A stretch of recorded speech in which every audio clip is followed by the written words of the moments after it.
नमस्कार, आप देख रहे हैं दिनमान टाइम्स में आपके साथ रणधीरा। अफगानिस्तान से लगातार जो दहशत और अराजकता भरी तस्वीर आ रही है, उसकी चर्चा और उस पर चिंता हर कोई जाहिर कर रहा है। इस कड़ी में उत्तर प्रदेश के सपा नेता ने तालिबान के समर्थन में बयान दिया, जिसके बाद उन पर मुकदमा दर्ज कर लिया गया है और इस पर प्रशासन का भी बयान आया है। हम आपको वो बताएंगे और ये भी बताएंगे कि जो सपा नेता हैं उस पर उनका क्या कुछ कहना है मुकदमा दर्ज होने के बाद। लेकिन उससे पहले बता दें कि उनके तालिबान समर्थित बयान के बाद भाजपा ने उन्हें सार्वजनिक तौर पे माफ़ी मांगने को कहा है, तो वहीं दूसरी तरफ यूपी के उप मुख्यमंत्री केशव मौर्य ने ये कहा है कि इस तरीके के बयान सपा से आ सकते हैं, सपा में कुछ भी हो सकता है। कुछ इस तरीके से उप मुख्यमंत्री ने आपत्ति जाहिर की है। सबसे पहले आपको बता दें कि जो यूपी के सपा नेता हैं उनका नाम डॉक्टर शफीकुर रहमान बर्क बताया जा रहा है, जो संभल से सांसद हैं और इस सांसद के बयान पर उप मुख्यमंत्री ने नाराजगी जाहिर की है और सपा पर तंज भी कसा है।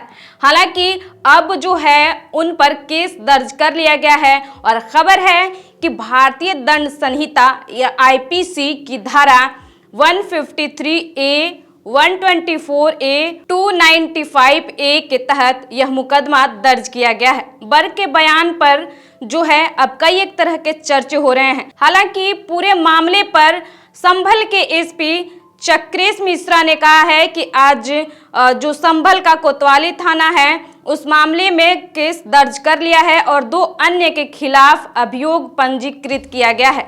तहरीर में बताया गया है कि उन्होंने तालिबान के संबंध में भड़काऊ बयान दिए हैं। एक मीडिया ब्रीफिंग में तालिबान की तुलना उन्होंने भारत के स्वाधीनता सेनानियों से कर डाली, जिसके बाद यह मामला चर्चे का विषय बन गया।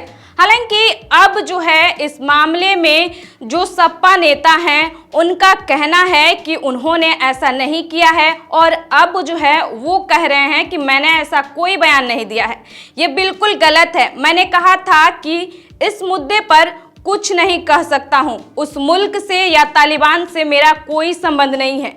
मैं तालिबान के साथ न हूं न उसकी सराहना करता हूं। कुछ इस तरीके के बयान अब सपा के बर्क नेता की आ रही है। लेकिन आपको बता दें कि उन्होंने इससे पहले क्या कहा था, उस पर एक नज़र डालते हैं। तो उन्होंने कहा था कि तालिबान अपने देश की आज़ादी के लिए लड़ रहा है और अफगान के लोग उसके नेतृत्व में आज़ादी चाहते हैं।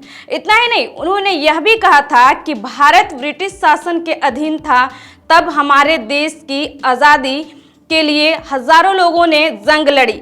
अब तालिबान अपने देश को आज़ाद कराना और चलाना चाहता है। तालिबान वह ताकत है जिसे रूस और अमेरिका जैसे मजबूत देशों ने अपने मुल्क में जगह नहीं दिया। उन्होंने आगे कहा था कि तालिबान का आंतरिक मामला है, अफगानिस्तान की आज़ादी उसका निजी मामला है। अमेरिका आखिर अफगानिस्तान पर शासन क्यों करेगा? तालिबान वहाँ ताकत है और अफगान के लोग उसके नेतृत्व में आज़ादी चाहते हैं। कुछ इस तरीके के बयान अब सपा के नेता के हो गए हैं कि वे अपने ही बयान से मुकर रहे हैं। बहरहाल देखना दिलचस्प होगा कि मामले में क्या कुछ मोड़ आता है, तो देखना होगा कि इस मामले में कार्रवाई किस तरीके से होती है। हालांकि तालिबान को जो इस तरीके से देखा जा रहा है कि वो आतंकी संगठन रहा है और महिलाओं को लेकर कट्टरपंथ की नजरिया अपनाते रहा है। हालांकि तालिबान इस बार कह रहा है कि वो अपने आप को बदल लिया है और पूरी तरीके से छूट भी देने का दावा कर रहा है। बावजूद इसके वहां से लोग भागते नजर आ रहे हैं और अपनी जान को बचाने में जुटे हुए हैं। देखना दिलचस्प होगा कि अब उत्तर प्रदेश में जो मुकदमा दर्ज हुआ है उसमें किस तरीके की कार्रवाई होती है और क्या कुछ फैसला सामने आता है। फिलहाल दिनमान टाइम्स को आप सब्सक्राइब करें, अगर आप फेसबुक पे देख रहे हैं तो लाइक करें और ट्विटर पे देख रहे हैं तो फॉलो करें और इंस्टाग्राम पे देख रहे हैं तो आप हमसे जरूर जुड़ें।